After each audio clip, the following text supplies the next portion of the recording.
França.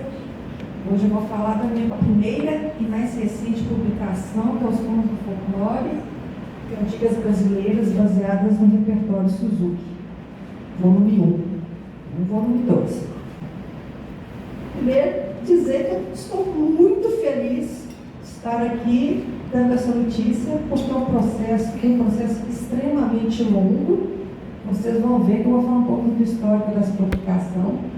E aí vocês vão ver que foi um projeto que foi engavetado por muitos anos e por isso eu estou muito feliz de colocá-lo à disposição hoje da nossa comunidade de professores de violino. Então, só para me apresentar, eu sou professora aqui da Escola de Música da UENG desde 96 e sou violinista atualmente na Orquestra SESI Minas. Eu sou doutora e mestre em música pela Universidade de Haia e eu contei com a orientação do professor Leopoldo Lafosse. Minhas certificações do método Suzuki, pela Associação Suzuki das Américas, e também agora, mais recentemente, eu tenho uma certificação da metodologia de Paul Rowland, pela Sociedade de Pedagogia para Cordas de Paul Rowland. Então, essa é a minha aquisição mais recente. Dentro do ensino de violino, eu dou aula aqui na UENG desde 96, para iniciantes, alunos avançados, crianças e adultos, dentro dos cursos de bacharelado e licenciatura. Eu também dei aula na Pulse School of Music, na Escola Suzuki, na cidade de Iowa City, onde era a Universidade de Iowa.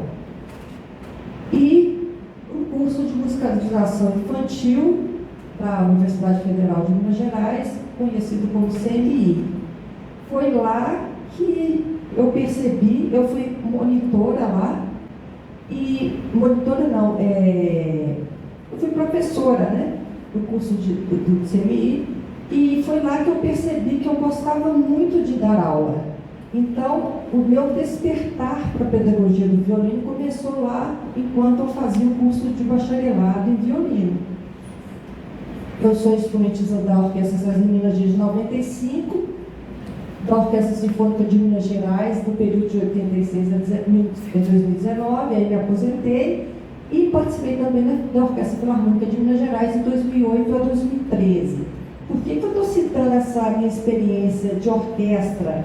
É porque parte do que me moveu a fazer esse material, o formato dele, em duos, em trios com piano, mais para frente com quintetos, é o estudo precoce da música de câmara, que é muito importante para a orquestra. Então eu vivi esse processo de instrumentista de cordas dentro de orquestras, e eu sei que esse aprendizado é muito importante para o musicista de orquestra. E aqui só para identificar quem é professor de violino. Beleza, quem é só aluno de violino? Só não, né? Dá trabalho pra caramba. Pai ou mãe de aluno? Ah, beleza. Então já tem todo mundo aqui. Não é, então, Isabela. Então, hoje o que eu vou fazer aqui? Apresentar o livro didático, Sons do Folclore, Cantigas Brasileiras, baseados no repertório Suzuki, que foi desenvolvido por mim. Eu darei um histórico desse desenvolvimento. Falarei das principais características, o que é importância, o que é importante e o que vai ajudar os alunos e os professores, falar um pouquinho da estrutura do livro, a metodologia que eu usei, e farei algumas demonstrações com a presença do professor Leonardo Lacerda e da professora Isabela Pavan no final da apresentação. Então vamos lá, começou lá atrás, gente, olha, 1992, que eu comecei, olha que legal, eu vou pesquisar nessa área. Então, minha tese de doutorado tinha esse título enorme em inglês, que era Estudo da Pedagogia e Performance dos Instrumentos de Cordas no Brasil, dos aspectos sociais, culturais e econômicos que afetam o seu desenvolvimento. Mais tarde, lá em 2003, eu escrevi um artigo para a revista Termuse e fiz um upgrade das informações e escrevi um artigo. Eu contei com a participação de 3 entrevistados para fazer essa tese, escrever essa tese, maestros, professores de educação musical, professores de instrumento e instrumentistas de cordas. Entre eles, eu posso citar o Paulo Bozizzi, que é um professor que conhece tudo no Brasil inteiro, o Edson Queiroz, que é professor na Federal, Ayrton Pinto, já falecido, professor muito famoso lá em São Paulo, Alberto Jafé também, que já nos deixou, que foi responsável pelo projeto Espiral, que a professora Simone citou mais cedo, e o Watson Cleese foi um cellista, também performer, que eu também entrevistei, porque a tese era voltada para os instrumentos de cordas, em geral. Então, eu fiz 2 perguntas gerais. Quais os maiores problemas encontrados na área de cordas no Brasil? E o outro, quais seriam as soluções para esses problemas? Então, o primeiro aspecto que a maioria citou era a questão sociais e econômicas. A tradição musical do povo brasileiro, que é pequena em relação aos outros países, e o apoio econômico é muito reduzido. Acho que nada mudou muito de 92 para cá, né? São quantos anos aí? Quase 30 anos. E as soluções aumentaram o acesso das crianças e jovens ao aprendizado musical e leis de incentivo à cultura. Perguntas específicas relacionadas à trajetória dos instrumentistas de cordas. Passou pela formação do instrumentista, a formação básica de graduação e pós-graduação, dentro dos cursos que eram disponíveis aqui no Brasil. Depois a capacitação e disponibilidade de professores, porque o que foi citado é que havia poucos professores bem capacitados para dar aulas de instrumento. Disponibilidade da literatura musical. Nessa época era complicadíssimo comprar um método estrangeiro, que a grande maioria é estrangeira, quase não tinha cartão de crédito internacional, era muito complicado. Mas ainda existem algumas dificuldades, né, pelo preço, por exemplo, hoje. Disponibilidade de instrumentos, acessórios e sua manutenção. Hoje já está bem melhor, né? Então, mas ainda pode ser visto como um problema. Profissionalização dos instrumentistas. Qual era o problema maior na época? Que tinham um número reduzido de instrumentistas para poder completar as orquestras, principalmente de cordas. Então, eram poucos instrumentistas que não tinham uma capacitação tão alta para preencher essas vagas. Tá? E são poucas orquestras, mas ainda, hoje em dia, é um pouco diferente. Né? São poucas vagas e uma concorrência grande, porque as orquestras são em número bem pequeno em relação ao tamanho do Brasil, por exemplo. Né? Então, qual o principal problema que foi o foco? Assim? Não, este é o principal problema. Formação básica do instrumentista. Que a partir daí, se você tem mais crianças estudando, vai formar mais profissionais que iriam, então, preencher as vagas nessas orquestras. E a pouca tradição e difusão dos instrumentos de cordas, que já tinha sido citado, oportunidades limitadas de acesso ao aprendizado, reduzido número de crianças que estudam violino, viola, violoncelo e contrabaixo, e um muito importante, que foi onde que eu, o que norteou minhas pesquisas futuras, desistência durante o curso, o fim do projeto de ensino. Aí não tinha como, né? O projeto de ensino já não é um problema maior, né? E baixo nível de motivação, porque a maioria da literatura musical era estrangeira. Então, a solução, ter projetos mais duradouros e solução do que os entrevistados apontaram, né? Ter projetos mais duradouros, desenvolver estratégias para captar um maior número de alunos e mantê-los motivados para prosseguirem seus estudos e se tornarem profissionais capacitados, tanto professores quanto performers.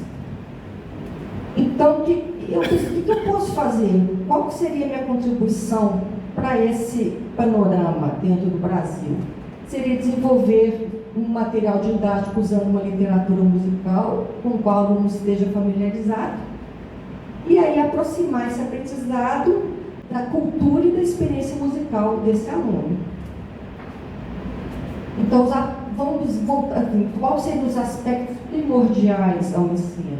Qualidade do ensino, que passa pela capacitação do professor, ele que vai promover o desenvolvimento das habilidades de forma gradual e eficiente, para que o aluno não adquira maus hábitos técnicos e posturais e tende a atrasar sua evolução. Isso dentro do ensino de violino é muito importante, porque a gente lida com movimentos, né? Então, quando a gente aprende um movimento errado, uma postura errada, um posicionamento errado, da mão esquerda ou de direita, depois, para resolver esses problemas mais para frente, é muito mais complicado. Então, é importante ter um professor bem capacitado para evitar que esses problemas sejam desenvolvidos na criança. Abordagem pedagógica, metodologia de ensino e organização pedagógica é fundamental, né, para o ensino, aprendizagem.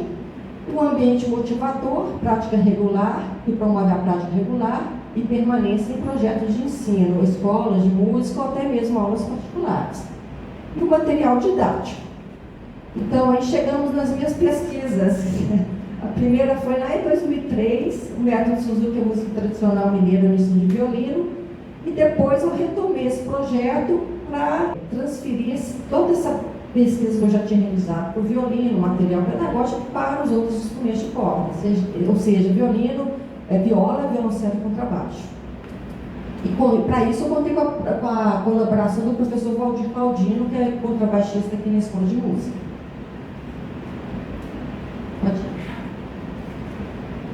Então, eu parti de dois aspectos fundamentais no ensino básico dos instrumentos de cordas e procurei incorporá-los. Essa seria a minha proposta da abordagem pedagógica.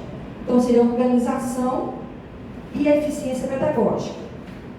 E aí, no caso, eu escolhi o método Suzuki porque ele é internacionalmente reconhecido como uma metodologia realmente que funciona.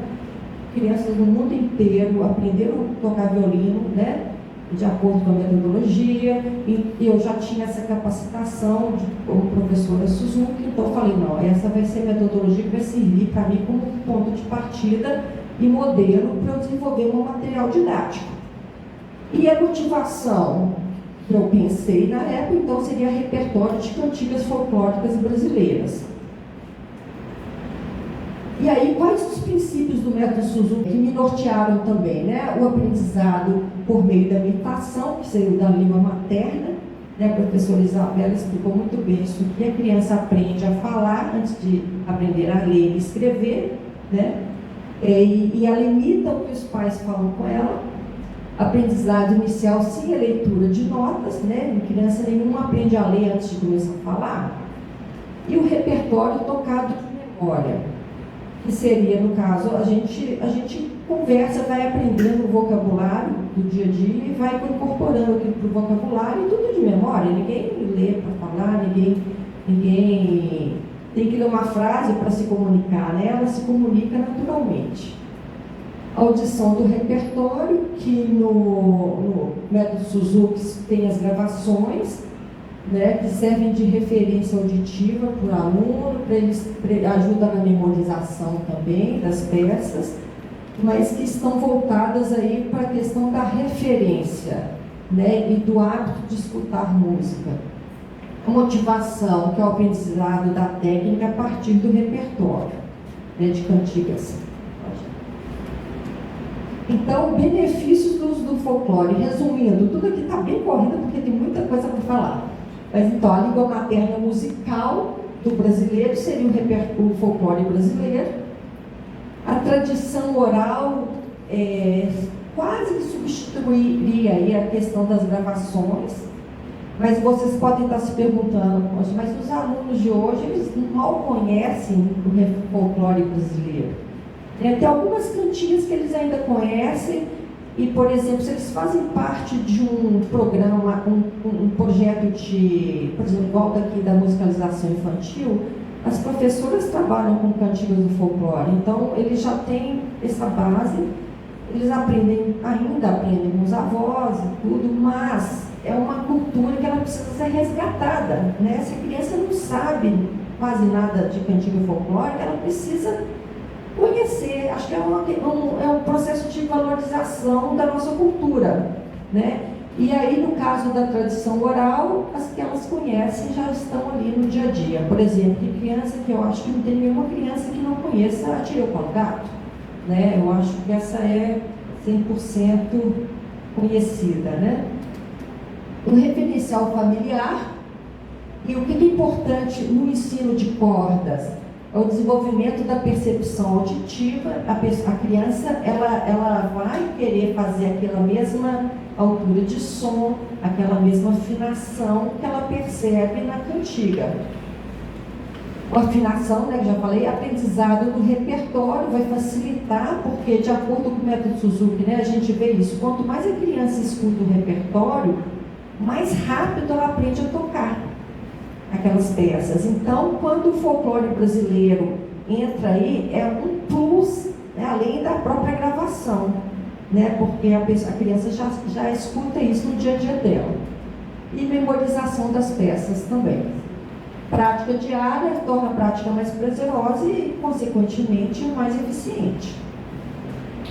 Então, objetivo geral e específico. O objetivo geral foi aproximar o estudo do instrumento da língua materna musical brasileira, especificamente o repertório folclórico brasileiro, para criar uma abordagem de ensino motivadora. No caso da primeira pesquisa, eu procurei selecionar peças do folclore brasileiro que exploravam os mesmos aspectos técnicos encontrados no primeiro e no segundo volume do repertório Suzuki. E aí, na segunda fase da pesquisa, que foi para os outros instrumentos, a gente passou esse repertório todo, adaptando esse repertório para os outros instrumentos de cordas. Então, na primeira etapa, foi a identificação dos conceitos técnicos e musicais presentes nas 29 peças do repertório Suzuki, as 17 do primeiro volume e as 12 do segundo. Então, eu analisei os golpes de arco, marteleta, detachê, estacato e legato, arcadas e distribuição de arco, mudanças de cordas, padrões e sequências de dedilhado, padrões rítmicos e melódicos, métricas de compasso, dinâmicas e as tonalidades, que são as que aparecem no primeiro volume, por exemplo, que é o Lá maior, Ré maior e Sol maior, e para o violino. E a estrutura formal e extensão das peças. Por que aconteceu? As peças folclóricas são muito curtinhas, e as peças do repertório Suzuki, elas vão aumentando de tamanho à medida que também a criança vai aprendendo e vai desenvolvendo a memória, aprendendo a memorizar e desenvolvendo a memória. Então, por isso que eu pensei também em fazer peças maiores, que eu vou explicar mais tarde um pouquinho. Identificação das cantigas folclóricas mais conhecidas das crianças mineiras. Eu foquei em Minas Gerais. Então, eu selecionei 302 canções, e aí, de livros, né, 219 de livros, 66 fontes fonográficas, e selecionei 185 cantigas. Por que eu diminuí o número? Porque tinham várias cantigas que tinham títulos diferentes, mas tinham as mesmas melodias. Então, como o meu interesse era fundamentalmente na melodia, eu eliminei essas que eram repetidas. Então, ficaram 285. Eu elaborei 5 testes de reconhecimento, com aproximadamente 57 cantigas, e que faria um teste que duraria por volta de 30 minutos. Não poderia ser mais que isso, porque eram crianças da musicalização infantil. Então, 72 crianças na faixa etária de 5 a 12 anos foram testadas, e essas crianças faziam parte do curso de musicalização infantil aqui da Escola de Música da UENC.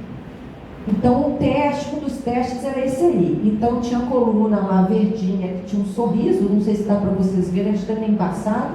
A do meio, que eu não sei, e a vermelhinha, uma carinha triste, que eu não conheço não. Então, eles escutavam a gravação em MIDI, só a parte da melodia, e iam marcando ali o que eles conheciam, não achavam que conheciam, as que não conheciam. Aí, foram 5 testes igual a esse. E aí, Eu só coloquei aqui as que foram reconhecidas por 100% das crianças. Em negrito são aquelas que eu usei no primeiro volume. Tem duas ali, a Meu Pintinho Amarelinho e Nesta Rua, que eu usei no volume 2. O restante eu usei no primeiro volume. Então, seleção das peças brasileiras. Cantigas abordando aspectos técnicos musicais semelhantes ao repertório Suzuki, foi o que norteou a escolha, a seleção das peças brasileiras. Elas tinham que abordar os conceitos do método Suzuki, né, do repertório. Cantigas de caráter e duração semelhantes, e o que me levou então a fazer medleys ou pupurris para fazer para que essas cantigas tivessem uma duração mais próxima daquelas peças mais longas do método Suzuki, que começa com os minuetos, minueto 1, 2 e 3, e até o final, e as outras do volume 2. Até hoje de manhã me perguntaram, você tem intenção de fazer isso com o terceiro volume? Eu falei, eu acho que vai ser um pouco complicado, porque as peças do folclore são muito pequenas. Então eu teria que criar mais medleys para conseguir abordar isso tudo. E aí acaba que o folclore é mais simples, né? Uma linguagem musical mais simples e que talvez, eu nem tentei, né? Eu estou falando assim da minha cabeça, mas eu acho que isso teria esse dificultador da simplicidade do folclore para a complexidade do repertório do terceiro volume, né? Adaptação didática das peças. Então, as principais características melódicas e rítmicas das canções foram mantidas em grande parte. Realmente eu fiquei até surpresa, que foram muito poucas. Eu esperava um número maior de adaptações, porque todo mundo falava assim, até na entrevista, mas o folclore brasileiro é cheio de ritmo sincopado, é cheio disso, não sei o quê. E eu fiquei um pouco temerosa. Eu não conseguiria selecionar tantas peças para poder abordar o repertório do Suzuki. Mas acabou que eu consegui. Então, teve transposição em relação às fontes bibliográficas, aí eu acho que era de menos, porque a captação da fonte, né, de uma tradição oral, ela pode variar, né? Então, isso aí realmente não me impediu de fazer essas transposições. Pequenos ajustes rítmicos e melódicos que viabilizaram a execução técnica de dedilhados, dos golpes de arco, arcadas e articulações. A gente vai tocar aqui hoje o Ciranda, Cirandinho, Garibaldi. Essa foi uma adaptação rítmica que eu fiz, porque ele é o Ciranda, Cirandinha, vamos todos cirandar, né? Tem uma semínima. E eu, na adaptação para o violino, eu pus tudo com colcheias, para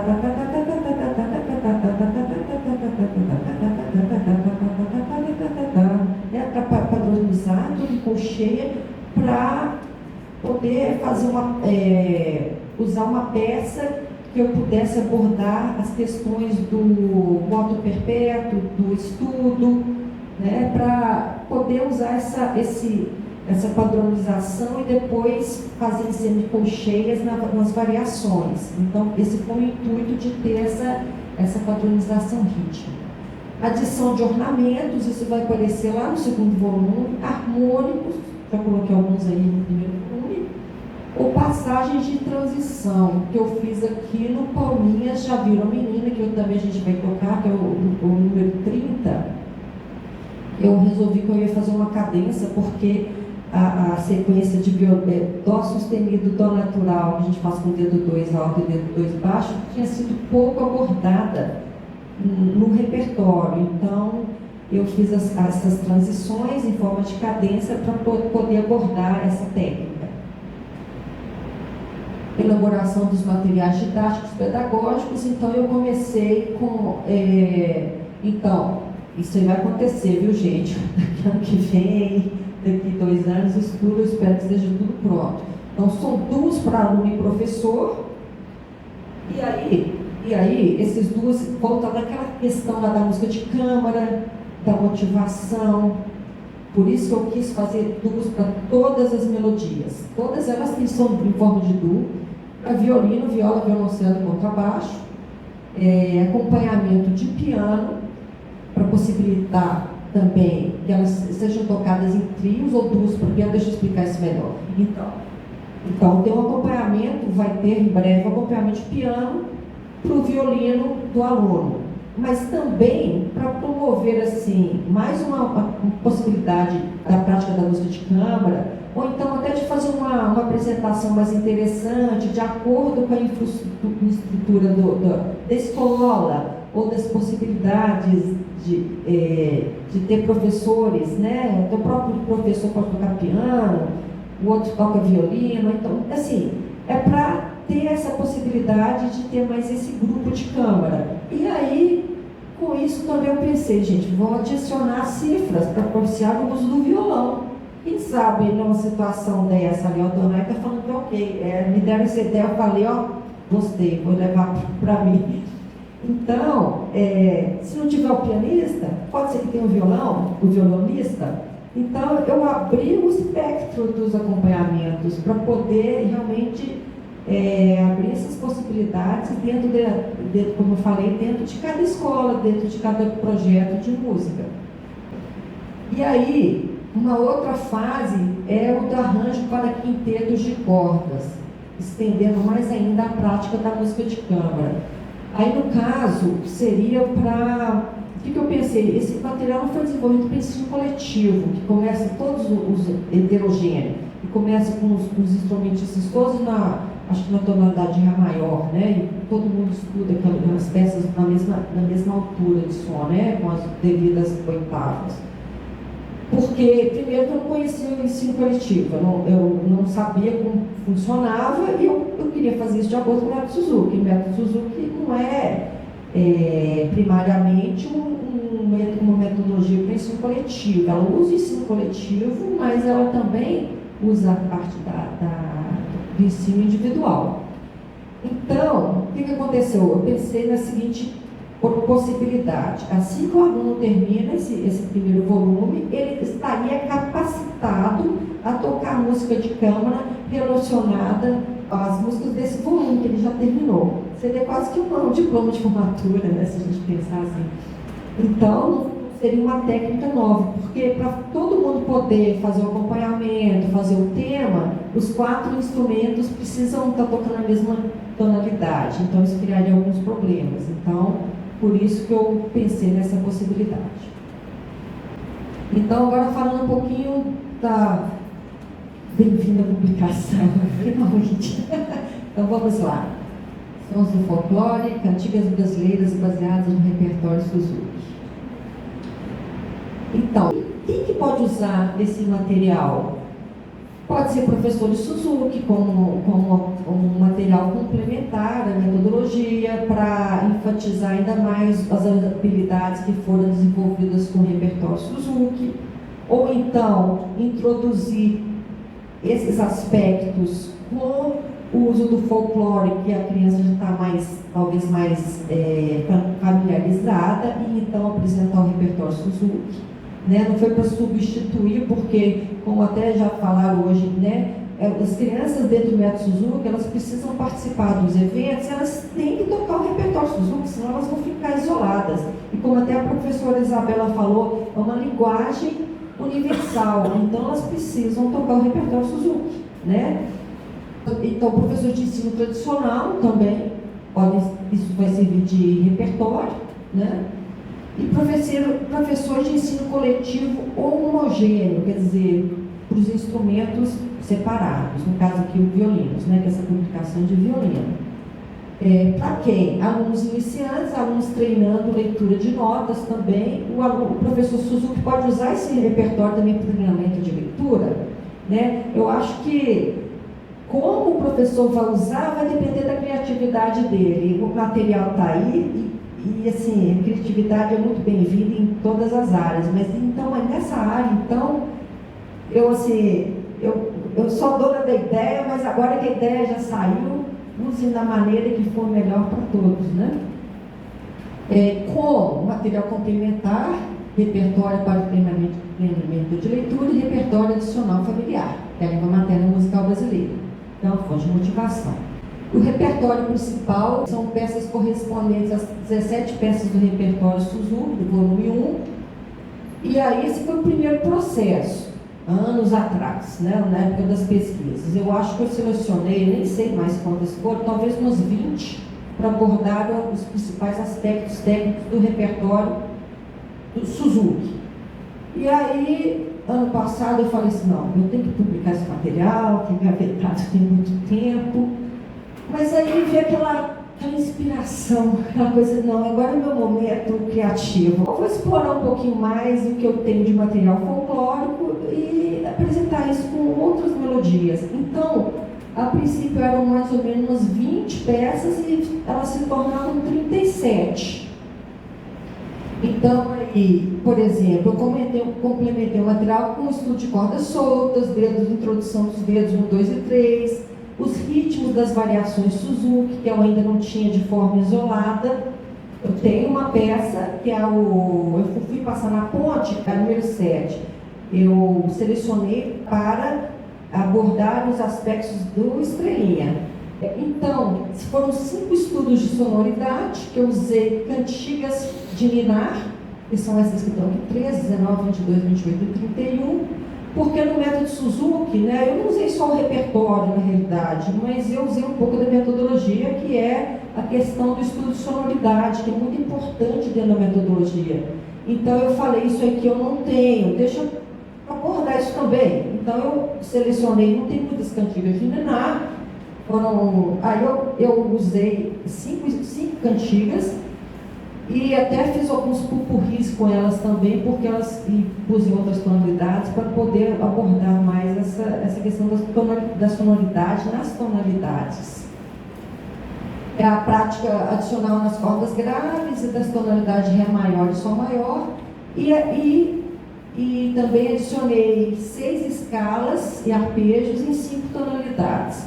Eu não coloquei nenhum exercício técnico, porque senão eu nunca ia terminar. Eu falei, se eu não limitar o escopo dessa publicação, eu vou ficar a vida inteira pensando nela, querendo pôr mais coisas, e não vou terminar. Então, eu direcionei esse livro para o repertório e só para o apoio das escalas e arpejos. Então, foram 41 melodias reunidas em 37 peças, isso no volume 1. Então foram 29 cantigas individuais e 8 pupurris.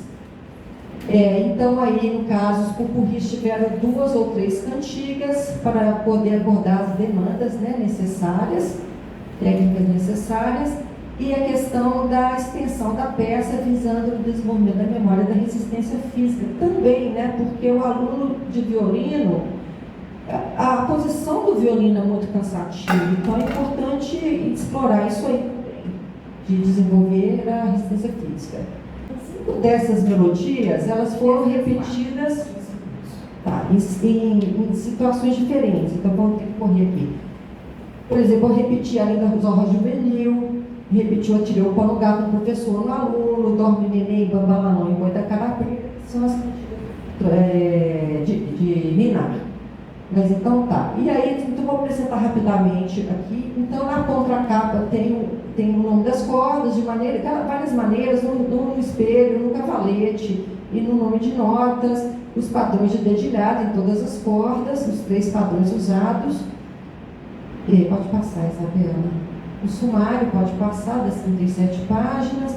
E aí, nas partituras, eu coloquei vários ícones. Lá em cima tem o ícone de aluno, que é o branquinho, de professor, que é o pretinho, e tem essas indicações de tempo, são as que estão nas gravações, e os TS, são trechos de estudo. Por que eu coloquei esses trechos de estudo? Porque aí a criança pode antecipar o estudo da nova peça com os trechos, enquanto ela já está aprimorando a anterior, certo? E aí aqui eu apresentei na outra partitura, o primeiro ícone é uma estante musical, que é um ícone de estudo. Eu apresento os TS, que são os trechos do dicas de estudo, por exemplo, capriche na sonoridade, preste atenção nesse aspecto, algo assim, e os desafios, que é para a criança ter a motivação de voltar naquela peça e fazer algo mais, que ainda é difícil, mas que vai ficar fácil com o estudo. Ali tem um carrinho de mão com uma notinha musical. Aquilo quer dizer a mudança de cantiga dentro do pupurri. E aí os padrões de dedilhado, as notas todas são usadas dentro da cantiga, estão ali também naquele diagrama de dedilhado. E aí as notas explicativas, explicando o que tem em cada peça, quais as técnicas abordadas, as correspondências no repertório Suzuki. Aí isso eu já expliquei, pode passar. Pode também passar, são os desafios. E aí na contracapa final, os QR Codes que dão acesso ao meu canal do YouTube com uma playlist. Cada QR Code, ele vai acessar a parte de aluno, com pulsação regular e contínua, a parte de professor com uma pulsação inicial e depois só o acompanhamento do professor, e também o duo da performance, os duos executados, a parte do professor e do aluno.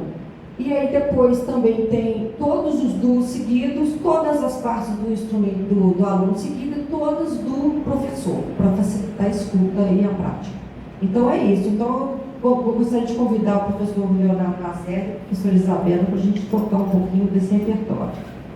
Obrigada.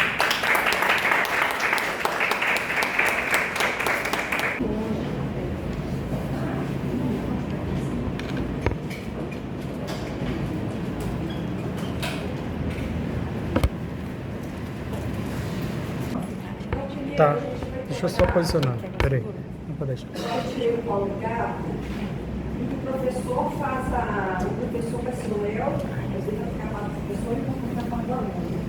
A primeira avaliação, a avaliação rítmica do Suzuki, e aí uma coisa importante que eu vou fazer pausas para poder fazer as mudanças de cor, principalmente.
tonalidade. Essa aqui eu resolvi que eu ia compor um pouquinho, lá no arpejo som maior lá na frente.